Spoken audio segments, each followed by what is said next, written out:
So that's my place of working. So today, before presenting my topic, I want to narrate a small story in front of you. So you have been already heard the story from my friend. Might be at the same time, but I need some conclusions from you all. Like what will be the outline of the story. So I have to say that story starts with a carpenter who is very good at his work and he will be working as an employee under employer. As the days passes, one fine day, carpenter goes to his employer and tells him that he saved enough money to live rest of his life happily, so he wants to get retired. So obviously when we lose such kind of employees, every employer feels sad. Unwillingly, he says, okay, so you can get retired. But before that, he will give one more assignment. So he requests him to complete one more assignment, which is last. So then this carpenter says, okay for that.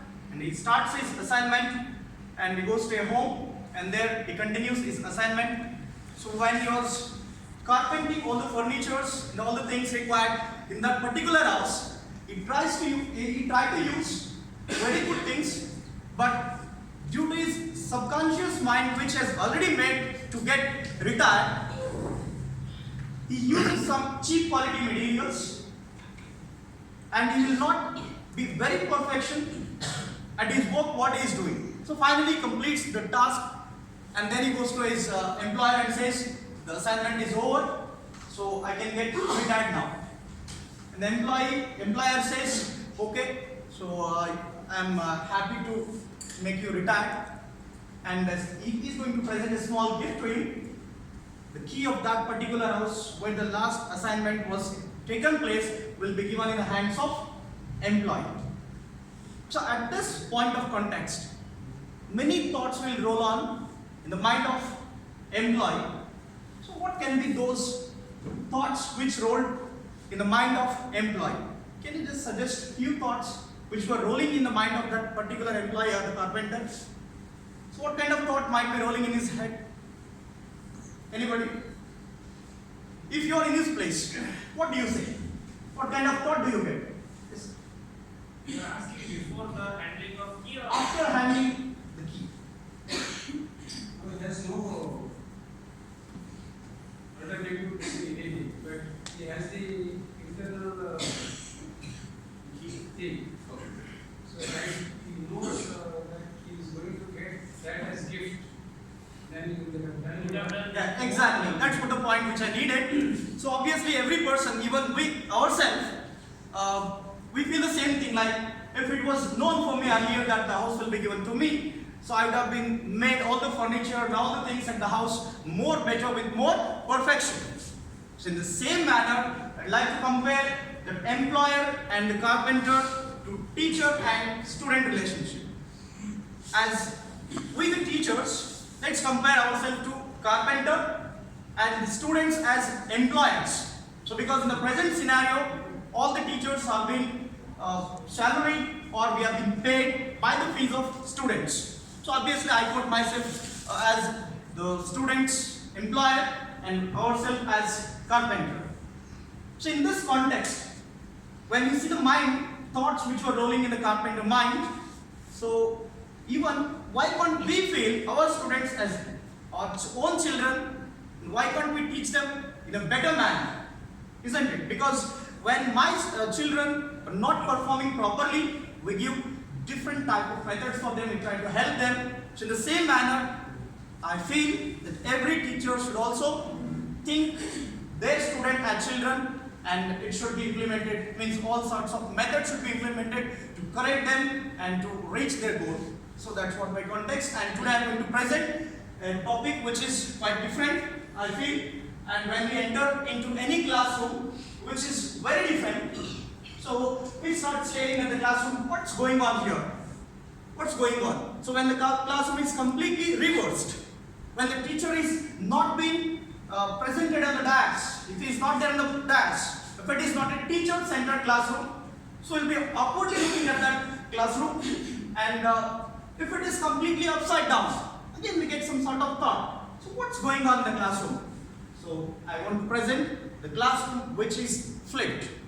So my topic is flipped classroom. So this is what my topic, and the contents which have been included in this are introduction. So first I say what is flipped classroom, and second about description of the flip, the term FLIP. So what do they stand for? And the second one, I'd like to quote theoretical framework like how to create a classroom which is flipped. And next, I want to quote about learning cycle. So what kind of cycle? Learning cycles. So we have different sorts of learning cycles with different learning methods like collaborative learning, blended learning, like that we have different types. So in that we have one more type called flipped classroom. So learning cycle of that, creating the flipped classroom in the comparison with the traditional method of regular learning. And advantages and disadvantages. And lastly, I'd like to quote about Bloom's taxonomy. So which is the hierarchical concept for the learning method. So from all this, I'd like to start with what is flipped classroom. So it's just a different method what we follow, completely reverse manner of traditional classroom. Just like we convert home into lecture hall and classroom into homework activities. It's just like that. So flipped classroom is a teaching strategy that reverses traditional learning environment, and by delivering the instructional content outside the classroom, just like at their home, we are going to provide that, and it moves activities like projects, assignments, homework, etc. in the classroom. The second line is that we are going to perform in the classroom, and the other one that will be done at home. And next, that's what I said, lecture hall, where we see group of students and the teacher center, and the activities will be done at home, but that's been flipped. That lecture will be seen in the form of video or audio, so it can be of any form of e-learning method, and that will be done at home. And this one, classroom activities will be done here. So this is what the method we follow in flipped. So these are some strategies for the ongoing methods which are normally seen in flipped classroom. So we can start from here. So when it starts at home with the technology, students will be observing and they will be analyzing the videos, and this is especially for both fast as well as slow learners, because if there are some slow learners, so they need more and more revision and they need more and more instructions. So in the classroom it's not possible for every teacher to continue that. Like continuously we can't keep on telling the same topic for the slow learners. By the meantime, fast learners will be getting fed up. So why this teacher is saying again and again. So to overcome that kind of disadvantage, so we can follow this. So while the technology starts at home, and the teacher will be providing that using teacher provided online content, and that will be those contents will be normally prepared in the labs, and projects, some sort of projects will be displayed, or discussion with peers and teacher. So this complete thing will be done in the normal classrooms, or we can see the labs, and later student will be they will be preparing for complex thinking at school. So these are the 4 elements which can be seen in the flipped classroom. So after that, so how to compare with traditional method? It's all that in the flip. You see, teacher instructs lesson at home with the student working class.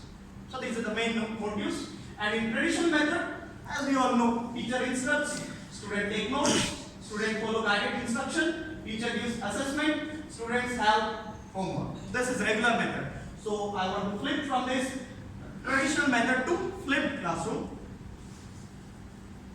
So in this flip, I said, what does that FLIP stand for? So in this, when you go for the term F, so F stands for flexible environment.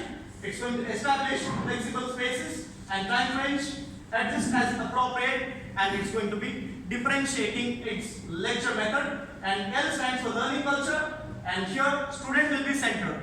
So in most of the learning methods, we are going to quote about student learning, student-centered classrooms. The same method here also we get student-centered classroom and scaffolded instruction which elevates the performance of every student. And third one, that is I, which stands for intentional content. So here we are going to prioritize the content, create, curate relevant content for students, and we are going to even differentiate every chapter, like so in the form of assignments, in the form of group discussion topics, in the form of quiz, like that we are going to analyze, differentiate the complete topic. And finally, it's about professional educator who should be available for conducting the group discussions or for clearing the doubts and for making the projects. That's all about FLRP. And then this one, theoretical framework.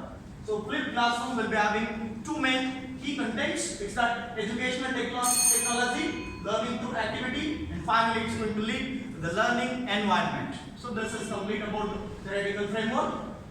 So next we get this is what learning cycle. So normally in this learning cycle we classify the method in four types. First one, we take experiential engagement, concept exploration, meaning making, demonstration and application. So this we are going to concentrate more, demonstration as well as application. So which is not happening in the present scenario, because every student will be provided the homework, all the projects or any other activities will be provided in the form of will be provided in the form of homework, which we discussed yesterday, as even ma'am told, from LKG. So if you go on observing the activities or any projects or any seminars, all will be done at home and that will be presented in the classroom. So to overcome that kind of difficulty, so we can follow this learning cycle of flipped classroom.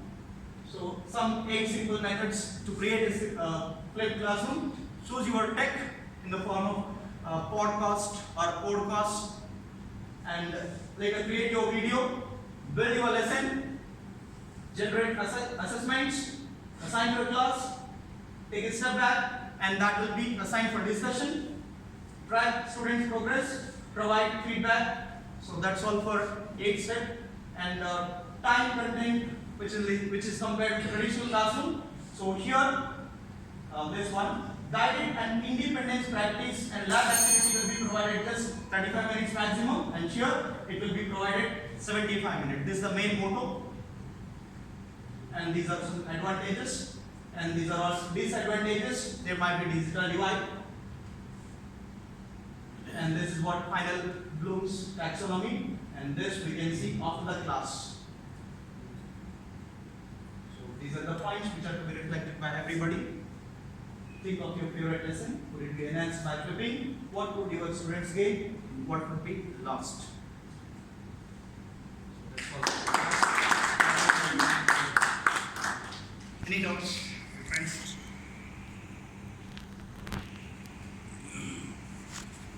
So I have a